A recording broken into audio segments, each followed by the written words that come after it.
সকালবেলা রেডি হয়ে বেরিয়ে পড়েছি দিদার সাথে হবিবপুর যাওয়ার জন্য।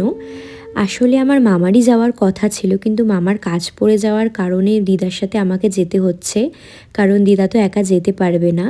আর আমরা কিন্তু গেছিলাম একটু বিডিও অফিসে, মামার যেহেতু ট্রান্সফার হয়ে গেছে তো সেই জন্য একটু কাজে গেছিলাম। আর এখানে তো এসে দেখলাম প্রচণ্ড ভিড়।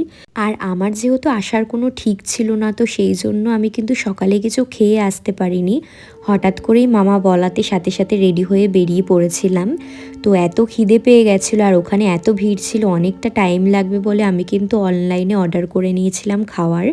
আর সকাল থেকে যেহেতু কিছু খাইনি তো উল্টোপাল্টা কিছু অর্ডারও করা যাবে না, তো লাস্টে বিরিয়ানি অর্ডার করতে হলো। আর খাবারটা কিন্তু বেশ অনেকটাই আগে দিয়ে দিয়েছে। আর এরকম প্রথমবার হচ্ছে যে আমি টোটোতে বসে এরকম বিরিয়ানি খাচ্ছি, তাও আবার রাস্তার ধারে দাঁড়িয়ে।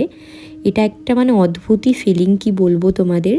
আর খেতে খেতে কিন্তু একটু ভাসানও দেখে নিয়েছিলাম, এখানে ভাসান হচ্ছিল আর কি সরস্বতী ঠাকুরের।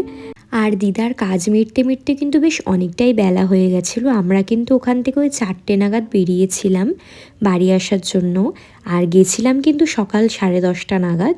আর আমি এখানে ভিডিও করছি বলে দিদা আমাকে বলছে দিদাকেও একটু দেখাতে হবে, তো সেই জন্যই আর কি দিদার ভিডিও করে নিলাম। আর দিদা তো ভাবছিল প্রথমে যে আমি ফটো তুলছি, তো সেই জন্যই ওরমভাবে চুপ করে বসে আছে। তো যাই হোক, তারপর কিন্তু আমরা চলেও এসেছি বাড়িতে। ওই 4:30 মতো বেজে গেছিলো বাড়ি আসতে আসতে। আর এসেই কিন্তু আমি একটু মুখে লাগিয়ে নিয়েছিলাম ফেস প্যাক। অনেক দিন ফেস প্যাক লাগানো হয় না, আর ওখানে এতক্ষণ ধুলোতে দাঁড়িয়েছিলাম সেই জন্যই আর কি। তারপর কিন্তু আমি একটু বিকেলবেলা বেরিয়েছিলাম বাজারে যাওয়ার জন্য।